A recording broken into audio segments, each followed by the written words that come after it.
encore une fois. Bienvenue à ce message en ligne de l'Église Somerville Baptist Church. Pasteur Michel à votre service et au service du Seigneur dans sa précieuse parole. J'aimerais vous souhaiter le bienvenu. Si jamais vous êtes nouveau à ces messages, pour écouter ces messages, je vous souhaite le bienvenu tout particulièrement. Content que vous soyez là. Je suis content que ceux qui sont là à toutes les semaines, vous êtes encore là. Puis j'ai tellement un privilège et toute une bénédiction, vous savez, d'enregistrer ces messages, de pouvoir parler de la parole de Dieu, surtout dans le temps que nous vivons actuellement. Et je suis content de le faire, je suis béni de le faire. Et c'est sûr que je prêche le même message dimanche, parfois avec d'autres modifications. Ça que j'aimerais juste faire une citation, vous lire une citation avant de commencer, puis aller dans la prière devant la présence de l'Éternel. Dieu ne tient pas compte du nombre d'arguments que nous gagnons. Dieu se soucie plutôt de comment nous aimons. Citation de Philippe Yancey. Voulez-vous me joindre dans la prière, s'il vous plaît? Puis encore une fois, Seigneur, on vient plonger nos regards, nos cœurs dans ta parole, pour trouver direction, Seigneur, dans ta sagesse qui est ta parole. On te demande par la puissance de ton Saint-Esprit de nous approcher davantage de toi, de pouvoir appliquer ta parole dans notre vie et mieux te glorifier. Seigneur, je prie pour chacun qui est à l'écoute, qu'ils puissent ouvrir leur Bible, Seigneur, que tu peux toucher nos cœurs. Et nous te remercions d'avance au nom précieux de Jésus. Amen. Le titre de notre message, la liberté de dépendre de Dieu. La semaine passée, nous avons vu comment que le croyant doit grandir en maturité spirituelle à travers d'un changement de caractère et un changement de comportement et d'attitude. Le croyant, d'abord, comme on a vu la semaine passée, doit contrôler sa langue. La langue est primordiale comme instrument pour communiquer avec les autres. Mais les mots que nous disons et la façon que nous les disons est très important. Nos mots sont représentatifs de ce qui est au fond de nos cœurs. Nous devons discipliner notre langue et la placer sous l'autorité de Dieu. Le croyant a besoin aussi de maîtriser ses pensées. Les pensées qui mènent aux actions, qui révèlent nos intentions et notre attitude. Nos pensées sont représentatifs de notre vraie nature. Nous devons nous laisser transformer dans nos pensées et nos actions par la parole de Dieu. Et nous rappelons que le chapitre 3 s'est terminé en pratiquant la justice de Dieu dans un lien de la paix. Jacques a parlé de deux sources principales du péché dans la vie du croyant. Maintenant, il continue à nous exposer à d'autres sources de péché. Les péchés auxquels nous devons résister, les péchés dont nous devons être conscients, et les péchés dont nous devons admettre et confesser devant Dieu. Les péchés qui affectent nos vies et celles des autres, mais le péché qui vient du dedans. Ici au chapitre 4, Jacques va expliquer que les croyants qui ont une foi vivante vont vivre pour Dieu, ayant un caractère humble devant Dieu, en se soumettant à Dieu. Jacques va dévoiler aussi la réalité et la gravité des combats dans lesquels nous nous retrouvons parfois. Non seulement avec le diable, mais aussi avec notre propre chair. Des désirs égoïstes qui découlent de notre être, qui affectent notre témoignage même en tant qu'enfant de Dieu. Quelque chose me dit que certaines personnes n'aimaient probablement pas ça, Jacques écrit, pour sa franchise. Et c'était sûrement une tâche difficile d'amener les gens face à face avec leur péché. Jacques, notre premier point, chapitre 4, versets 1 à 3, parle de conflits et disputes. Jacques écrit son épître. Des choses qu'il mentionne, nous savons très bien de quoi il parle. Il nomme des problèmes qui sont toujours présents dans les églises d'aujourd'hui et dans les cœurs des croyants aujourd'hui. Mais avec son instruction, Jacques va nous aider à nous regarder de plus près et d'examiner notre état spirituel devant Dieu. Jacques 4, 1. D'où viennent les luttes? Et d'où viennent les querelles parmi vous? N'est-ce pas vos passions qui combattent dans vos membres, votre corps? Des luttes et des querelles parmi nous, oui, les croyants. Jacques décrit avec précision les conflits entre chrétiens, les batailles qui se produisent entre chrétiens, qui peuvent être si amères et si graves. Surtout lorsque la vieille nature entrent en jeu. Le désir de plaisir, nos passions charnelles. Jacques semble être fort préoccupé par l'esprit égoïste et l'amertume des querelles que par le bien et le mal des différents points de vue. Il regarde l'attitude. C'est pas de gagner l'argument, mais c'est la façon que tu agis. David Jeremiah, dans sa Bible, avec commentaire, commente que Jacques parle ici des luttes internes des gens, les désirs charnels de l'individu, qui causent des luttes entre les croyants, quand on n'obtient pas ce qu'on veut. Les conflits et les différences entre eux. Ça qui est normalement enraciné dans une guerre interne de l'âme. Regardez ça au verset 2. Vous convoitez et vous ne possédez pas. Vous êtes meurtriers et envieux et vous ne pouvez pas obtenir. Vous avez des querelles et des luttes et vous ne possédez pas parce que vous ne demandez pas. Les plaisirs charnels qui conduisent à la convoitise, c'est de désirer tout ce que les autres ont et de tout faire pour l'avoir, pour leur enlever s'il faut. Mais c'est d'agir sans retenue. La convoitise peut éventuellement conduire à un conflit, vous convoitez et vous n'avez pas, qui produira de la frustration, de la colère et même de l'animosité, qui mène à la haine, au conflit, même au meurtre. Mais attention, pas de tuer littéralement, mais avec les mots. Vous savez, les mots peuvent tuer, on a vu ça la semaine passée. Rappelons-nous que dans le Sermon sur la montagne, Jésus a utilisé le mot meurtre pour exprimer plus qu'un meurtre réel, mais comme un état intérieur du cœur manifesté extérieurement par la colère, d'en vouloir à la personne, même vouloir du mal pour la personne. Jacques voulait que ses lecteurs réalisent la profondeur du mal qui était dans leur haine amère envers les autres. De leçon, nous voyons la folie de vivre la vie selon les convoitises du monde et nos appétits animaux. Vous êtes tenté de combler votre désir parce que vous croyez, même vous espérez, d'y trouver la satisfaction, mais vous ne le trouverez pas. Possiblement, l'un des versets les plus mal interprétés et mal compris du Nouveau Testament. D'abord, on va retourner à Jacques 4.3, vous demandez, vous ne recevez pas parce que vous demandez mal et dans le but de satisfaire vos passions.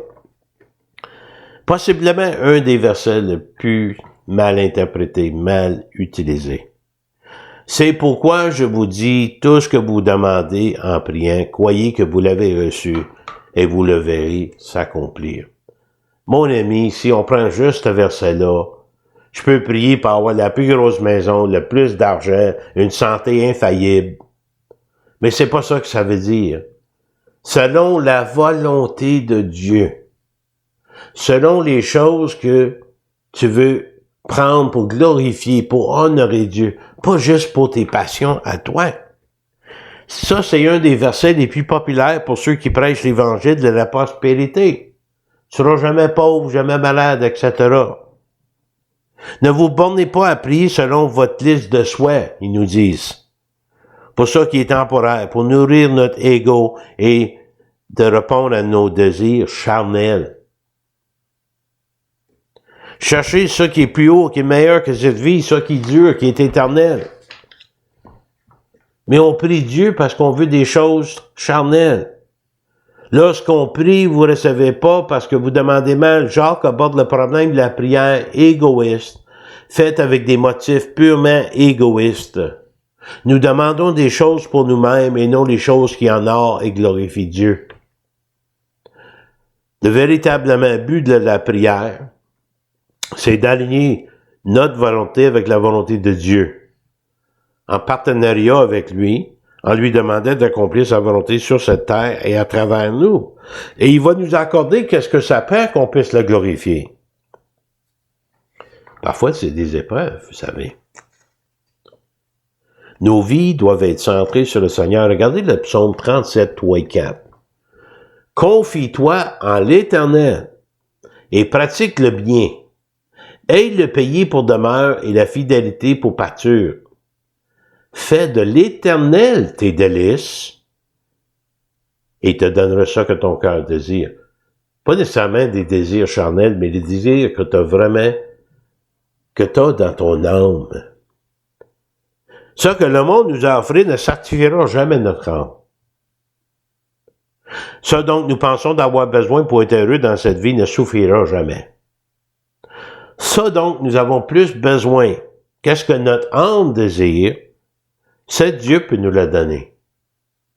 Y compris la vraie joie, la paix, le bonheur, un sens à la vie, de l'espoir, pas seulement dans cette vie, mais aussi dans la vie à venir, notre futur. Vous savez, la semaine passée, Annette m'a fait part d'une réflexion.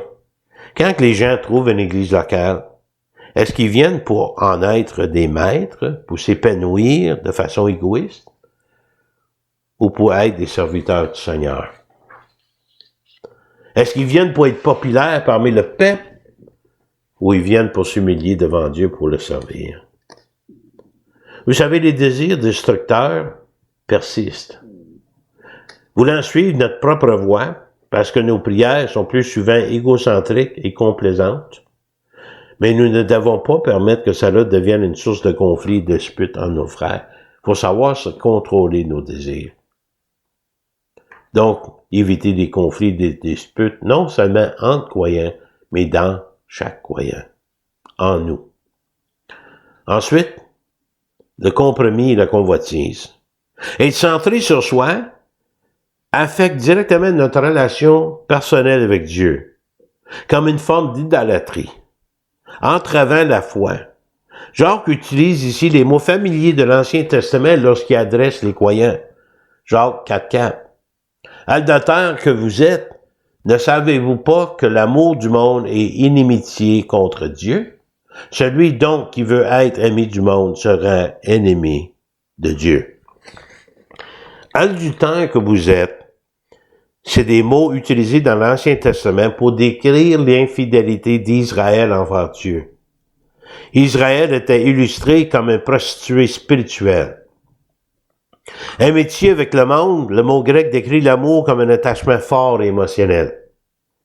Possible preuve que la personne ne soit pas sauvée parce qu'elle est encore attachée à son ancienne vie. Cela cause l'amitié avec Dieu. Jacques reconnaît que nous ne pouvons pas être à la fois amis de ce système mondial en rébellion contre Dieu et amis de Dieu en même temps. Impossible. Être hostile envers Dieu, défiant sa volonté et méprisant son dessein, ne doit pas être la motivation du croyant racheté en Christ. Verset 5. Croyez-vous que l'Écriture parle en vain? C'est avec jalousie que Dieu chérit l'Esprit qu'il a fait habiter en nous. Le principe biblique ici, que par la présence du Saint-Esprit, le Saint-Esprit aspire jalousement notre amitié avec Dieu, nous encourage là-dedans. L'Esprit va avertir le croyant qui vit dans le compromis ou dans la convoitise. Vous attristez le Saint-Esprit qui est venu habiter en vous, qui aspire avec une envie jalouse de posséder tout votre être pour Dieu. Dans un contexte de mariage, imaginez la douleur et la peine à l'intérieur de la personne qui a été trahie par un conjoint ou une conjointe infidèle. Dieu est toujours fidèle, mais pas nous. C'est ça que l'Esprit de Dieu ressent en envoyant nos cœurs qui aiment le monde avec un tel amour. Citation. Dieu exerce toujours un amour fidèle envers un peuple infidèle. Citation de Jason Wing. Danger de compromis et convoitise dans la vie du croyant. Maintenant, il va nous prendre, à partir de notre problème interne, à la solution en Christ. Les croyants doivent admettre et confesser le compromis et la convoitise, et Jacques va maintenant amener ses auditeurs et nous, à partir de leur problème, à la solution, comme je vous ai dit tantôt. Il accorde au contraire une grâce plus excellente. C'est pourquoi l'Écriture dit « Dieu résiste aux orgueilleux, mais il fait grâce aux humbles ». Qu'est-ce qu'une grâce plus excellente? Une grâce par-dessus grâce. Parce que la grâce de Dieu est plus grande que la puissance du péché. le pouvoir de la chair, la puissance du monde et même de Satan. Les orgueilleux, c'est ceux qui travaillent pour eux-mêmes et par le fait se trouvent à travailler contre Dieu, qui aiment le monde, mais qui ne sont pas amis de Dieu. Une petite illustration, l'orgueil exige que Dieu me bénisse à la lumière de mes mérites, réels ou imaginaires. Ah, je suis bon, Seigneur, je t'aime, puisses-tu donner tout ce que je désire. Mais la grâce n'est pas basée sur quoi que ce soit en moi, bon ou mauvais, mais sur la bonté de Dieu. Les humbles, c'est ceux qui reconnaissent l'autorité souveraine de Christ, s'humiliant eux-mêmes devant Dieu. Et d'être humble comme croyant, ceci est censé de représenter tous les croyants en Christ, pas une minorité de croyants, ni un groupe spécial de croyants. Comment Dieu agit-il avec les humbles du cœur? À travers sa protection et sa délivrance, Dieu aime les humbles, il les console. Il leur accorde une grâce infinie. Dieu révèle ses secrets aux humbles et il les conduit à lui-même. Ce que la grâce de Dieu peut faire, comme soutien pour nous, Jacques 4, 7 et 8. Soumettez-vous donc à Dieu, résistez au diable, il fuira loin de vous. Approchez-vous de Dieu, il s'approchera de vous. Nettoyez vos mains, pécheurs, purifiez vos âmes, hommes irrésolus. Se soumettre à Dieu, le mot qu'on utilise ici décrit des soldats qui s'enlignent et se placent sous l'autorité de leur commandant. Ils prennent leur place en se consacrant à Dieu. Nous devons nous soumettre à Dieu parce qu'il nous a créés d'abord, il nous a sauvés deuxièmement, mais parce que sa volonté est ça qu'il y a de mieux pour nous. Nous devons nous soumettre à Dieu car une telle soumission est absolument nécessaire au salut. Lui ayant donné nos vies, quand vous avez donné votre vie au Seigneur, est-ce que vous avez gardé une partie? Ou est-ce que vous avez repris une partie de votre vie depuis? Nous devons nous soumettre à Dieu, car c'est le seul moyen d'avoir la paix avec Dieu, d'être amis avec Dieu. Pas de plus, résistez au diable, prenez position contre lui, engagez-vous à la seigneurie de Christ continuellement. Et le diable s'enfuira loin de vous quand vous lui résistez. Mais même s'il revient et vous tente de nouveau, vous continuez à le résister par la grâce de Dieu et par la prière, par des efforts de votre part, et vous aurez la victoire puisque vous n'y consentez pas. Il ne faut jamais, par contre, marchander avec le diable. Ah, ce coup-là, je vais le faire parce que c'est important. Vous savez, il y a des âmes qui ont été donnés au diable pour la popularité dans ce monde. Des gens ont donné leur âme. Approchez-vous de Dieu, il s'approchera de vous dans une relation personnelle et intime avec Dieu par le Christ. À la fois une invitation, une promesse ici. Le résultat, chaque croyant peut être aussi proche de Dieu qu'il souhaite d'être. S'approcher de Dieu dans l'adoration, la louange, la prière, en demandant et cherchant conseil de Dieu, de jouir de la communion avec Dieu chaque jour de notre vie. Nettoyer vos mains et purifier vos cœurs est un appel à la repentance. Et quel est le signe? Un signe de repentance authentique, regardez versets 9 et 10. Sentez votre misère, soyez dans le deuil et dans les larmes, et que votre rire se change en deuil et votre joie en tristesse. De regretter son péché cause cela. Humiliez-vous devant le Seigneur, et lui vous élèvera. De reconnaître le péché en nous, qui peut détruire, devrait nous faire sentir misérables. Où est-ce qu'on sent, comment est-ce qu'on est brisé par le péché, rendu malheureux par le péché. Voilà la folie de l'orgueil humain.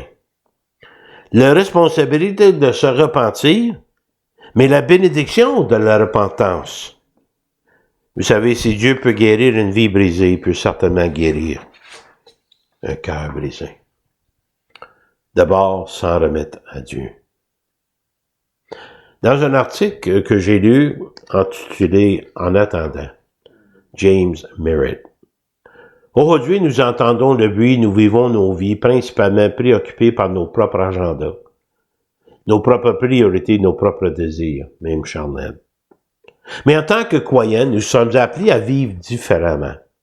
Nous sommes appelés à vivre selon l'Évangile. L'Évangile n'est pas seulement quelque chose que nous croyons, c'est quelque chose que nous vivons. L'Évangile commence avec notre relation verticale avec Dieu, mais ne s'arrête pas là. L'Évangile nous permet aussi d'entrer en relation avec les autres, des relations horizontales, et de laisser Dieu être Dieu, Créateur, Sauveur, et s'il y a lieu, juge. Donc, considérez les autres. Ce qui suit aurait pu facilement être inclus dans les mots de Jacques sur l'usage approprié de la langue.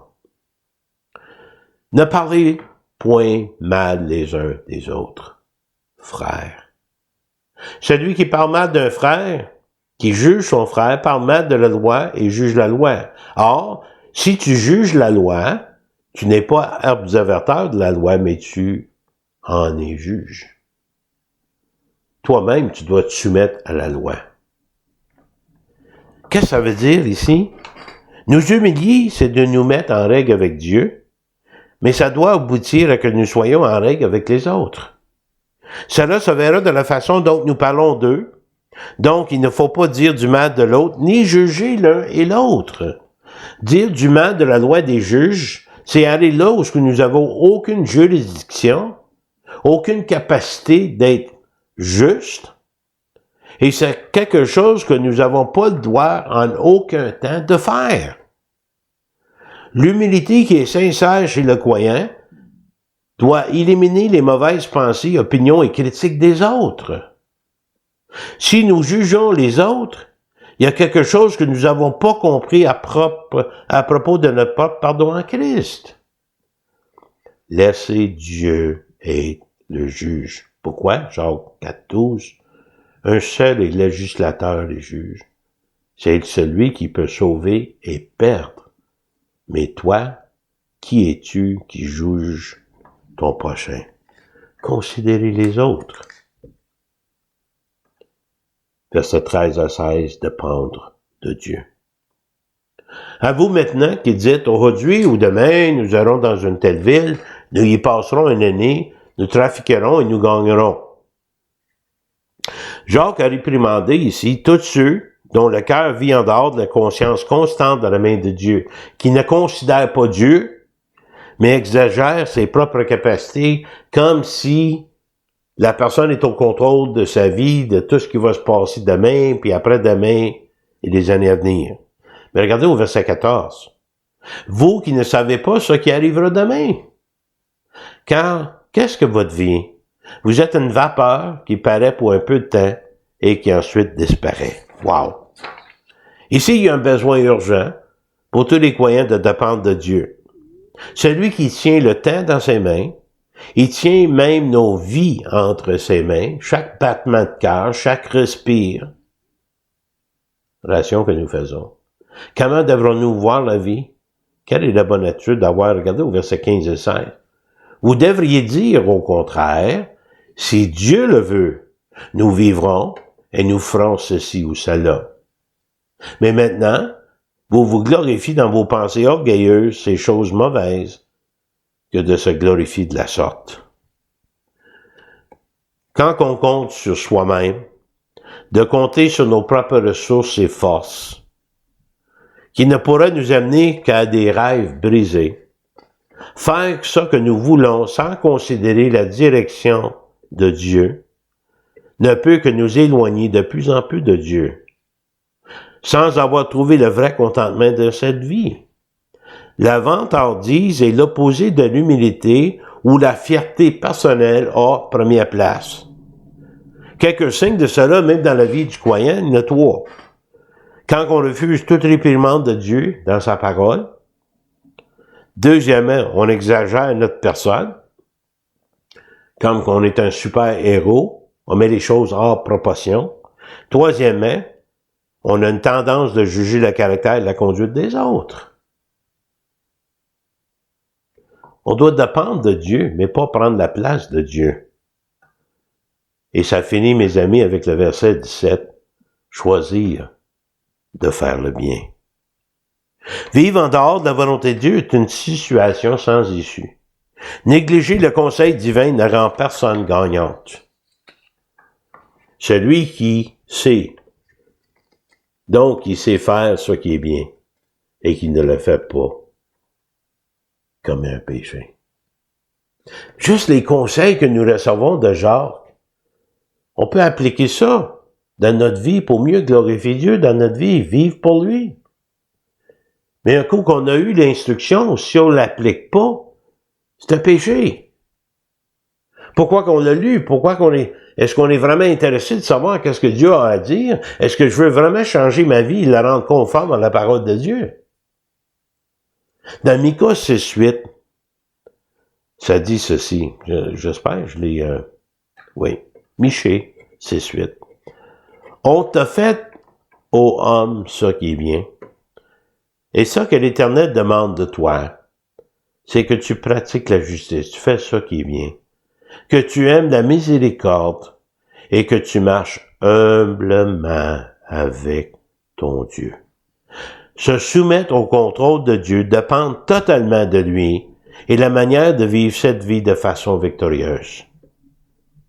Le croyant peut planifier d'avance, il peut regarder vers l'avenir, il peut fixer des objectifs dans la vie, mais ces choses sont placées sous le contrôle selon la volonté de Dieu. Et on accepte sa volonté. Dans le commentaire biblique de 1892, on lit ceci, je le cite. Le croyant peut expérimenter la bienfaisance de l'humilité, de la soumission et de la dépendance à l'égard de Dieu. Donc l'homme du monde n'a aucune connaissance. Aucune connaissance. Pour le croyant, c'est de choisir de faire le bien. La semaine passée, nous verrons le croyant et ses fardeaux. On achève, ça va être le chapitre 5 de Jacques. On achève ce livre.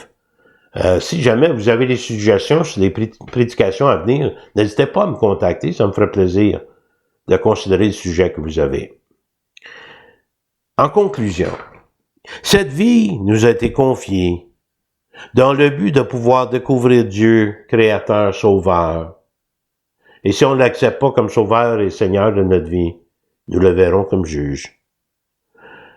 Il nous a donné cette vie que nous puissions le vivre selon le plan initial de Dieu, pour être des adorateurs de Dieu.